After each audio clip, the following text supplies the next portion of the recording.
Voilà, donc c'est parti pour la petite vidéo de bâche plaisir, hein, voilà. Après c'est 15 premiers packs, donc un chronos toujours très incisif, hein, ça déménage, hein. Dès que vous mettez la sauce, ça part. Là, ça demande qu'à partir, hein. Je ne suis pas à fond là, je précise, hein, c'est vraiment... on effleure, on pilote en sensation, c'est-à-dire à bout de gâchette, hein. Faut vraiment y aller tranquille. C'est-à-dire que sur ce type de terrain accidenté, etc., je peux pas mettre à fond, car le véhicule demande vraiment à partir, à rebondir. C'est hyper violent.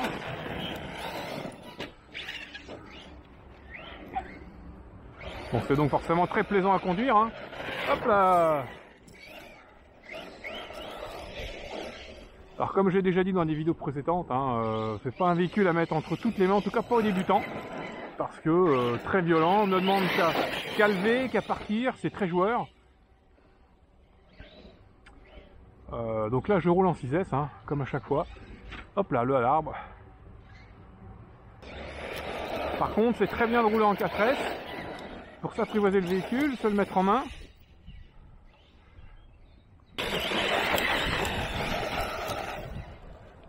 Et par exemple là j'ai freiné plein de gaz parce que je m'approchais dangereusement de la bouche d'égout. Bouche d'égout qui serait, je pense, fatale. Même si vous verrez quand je ferai la vidéo atelier des 15 packs, il y a eu quelques modifications. Bon, si vous avez l'œil, vous verrez qu'il y a un pare-choc maintenant sur le Chronos, hein. Tout simplement parce que le pare-choc est indispensable, hein. Il est indispensable parce que si vous prenez quelques pelles et que le nez pique, bon bah effectivement là les pneus vont absorber, mais que dans un premier temps, puisqu'après c'est la mécanique, les triangles et la barre d'Ackermann, fameuse barre d'Ackermann qui est, je dirais aujourd'hui pour moi, le point faible du Chronos et qui va être résolu dans très peu de temps, puisque le PDG de la marque a fait une annonce sur la chaîne Romano Test, une chaîne que je suis, que je trouve vraiment très très bien. Donc d'ailleurs, petite pub, hein, n'hésitez surtout pas à aller sur la chaîne de Romano Test, qui connaît le Chronos, je dirais par cœur. C'était un des premiers à l'avoir, il a fait des tests, si je ne me trompe pas, il a fait des tests, hein, avec la marque, en accord avec eux pour fiabiliser le véhicule. Donc entre le Chronos V1, le Chronos V2 ou 2021 comme j'ai, et le XTR qui vient de sortir, Romano Test a vraiment suivi tout ça et a été de bons conseils pour la marque. Donc le PDG qui a été interviewé sur la chaîne de Romano Test a annoncé que d'ici quelques jours, une quinzaine de jours, allait sortir une pièce qui allait fiabiliser cette barre d'Ackermann, qui est la pièce fusible, la pièce fragile du Chronos.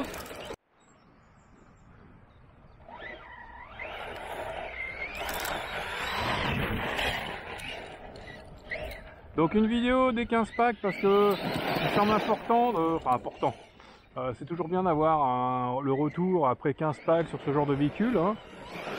Voilà, donc sans aucune prétention, hein, voilà, avec ma petite expérience, petite, hein.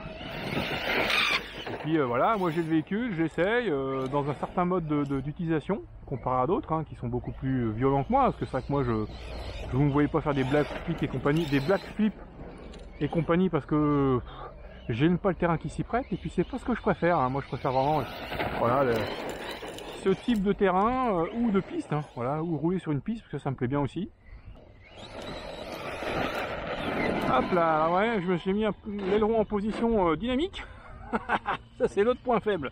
Voilà, on en reparlera aussi dans une prochaine vidéo, dans la vidéo technique. C'est le point faible du Chronos. L'avant et l'arrière. Voilà. L'aileron est là pour absorber tout un tas de chocs, hein, on est d'accord. Mais ces fixations, ces 4 petites vis, sont maintenues. Enfin, il y a peu de caoutchouc en fait. Et vous verrez en détail sur la vidéo, mais les vis ne peuvent pas tenir, hein. Quand il prend trop de choc sur l'arrière, forcément les vis s'arrachent. J'en avais une sur les 4 qui était arrachée, j'en ai une deuxième. Ben, elle pivote maintenant. J'ai plus que 2 vis qui servent de pivot. Et on pourrait peut-être lui rajouter un petit cerveau pour avoir un aileron qui se dirige en fonction de la vitesse, qui pourrait prendre plus d'adhérence ou pas. Hop. On voit les roues devant ballonner. Donc là, ce type de terrain, forcément, ça patine, hein. On est d'accord? Donc comme ça patine, eh ben, les roues arrière perdent un peu en motricité. Vous voyez que les roues avant ballonnent, mais les roues arrière perdent un peu en motricité, donc ça patine, donc il lève moins. Si je mets plein gaz dans l'herbe, tout de suite il demande à partir, il lève. Parce que, et encore j'ai pas mis plein gaz, bah parce que ça accroche un peu plus dans l'herbe que sur les graviers.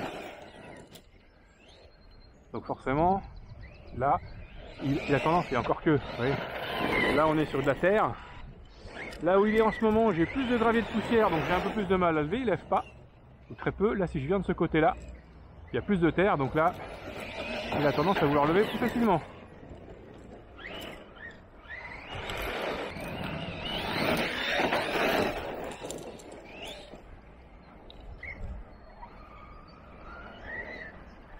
Vraiment un véhicule, hop là, j'ai voulu monter la bosse, je l'ai raté, je suis un peu loin.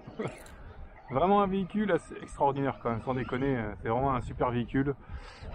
Si vous voulez rouler sans vous prendre la tête, avoir quelque chose malgré tout de puissant, pour essayer d'évoluer dans le pilotage et progresser, bah vous prenez ce véhicule là, vous le passez en 4S au départ, vous vous faites plaisir avec, et puis quand vous commencez vraiment à maîtriser, vous partez en 6S sur des terrains comme celui-ci, un peu dégagés, où il va y avoir de l'herbe pour que ça accroche un peu, amortir aussi pourquoi pas les premiers chocs, parce que vous prendrez forcément des chocs. Et puis une partie un peu caillasse comme ici, enfin où on a un peu de la terre dure, qui permet de voir drifter et de s'éclater et de s'amuser, parce que ça fait quand même des... ça peut prendre des belles trajectoires. Hein.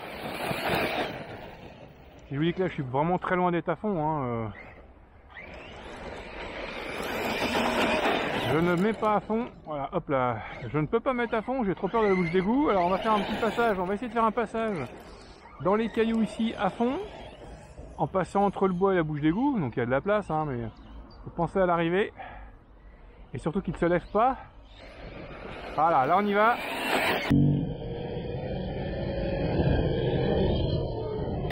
Là j'étais à fond pendant 5-6 mètres, pas plus, et donc il a même pas eu le temps de prendre son élan.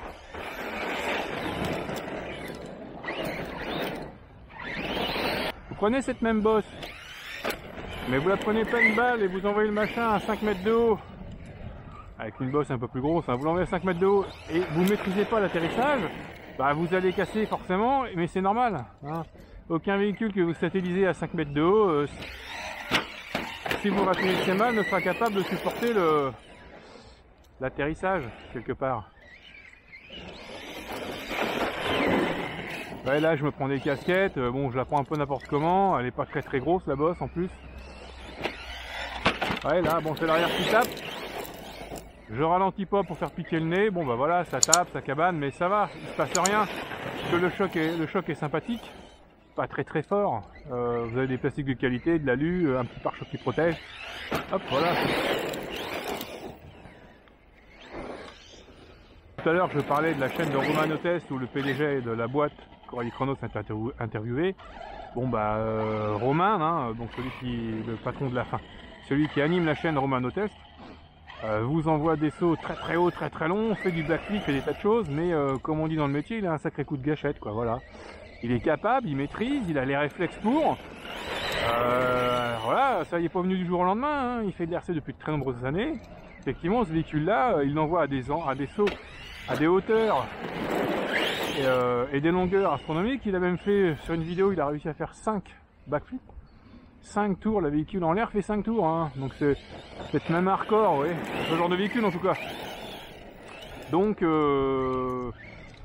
lui, il peut se permettre puisqu'il maîtrise. Il maîtrise et la plupart de ses sauts sont posés, je dirais. Sont posés, c'est-à-dire que les véhicules sur cette carte roue pas toujours bien parce que il y a plein de contraintes, hein, mais il pose. Et second élément important, il pose et il est conscient des chocs qu'il peut avoir et donc des casses et ce que ça peut lui coûter. C'est pareil, vous achetez un véhicule comme ça, 500 et quelques euros, un peu plus de 500 euros, vous l'envoyez sur un méga saut, vous pétez alors que vous maîtrisez pas, vous cassez une pièce, bah faut être conscient que ça va vous coûter au porte-monnaie. Donc si vous êtes content, si vous êtes conscient, bah ok très bien, vous rachetez la pièce, on n'en parle plus. Véhicule très polyvalent, très performant, pour peu qu'on l'utilise dans les plages de limite pour lesquelles il est conçu. Vous voyez ce que je viens de faire là par exemple, hop, la démo tout de suite. Il est parti très haut, J'avais pas prévu, j'ai pas corrigé, il a atterri sur le garde-boue qui était déjà fatigué, mais malgré tout, bah, il est encore en pièces et voilà. Mais j'aurais pu casser quelque chose. Quoique même, je pense pas parce qu'il est tellement costaud quand même. C'est vraiment un véhicule relativement costaud, performant, donc enfin, faut y aller pour cacher quelque chose. Honnêtement, faut y aller. Hein, vous verrez sur d'autres chaînes, hein, on en voit un, il prend un poteau plein de balles, bon, puis après il s'étonne que le machin il pète. Bah, prenez un poteau plein de balles, vous serez, voilà, ça, n'importe quel véhicule, hein, ouais, la plaque d'égout qu'elle a là, la plaque d'égout, j'ai une gentille plaque d'égout qui est juste là. Bon, cette plaque d'égout, vous la prenez plein de balles, ça va vous faire drôle. Hein.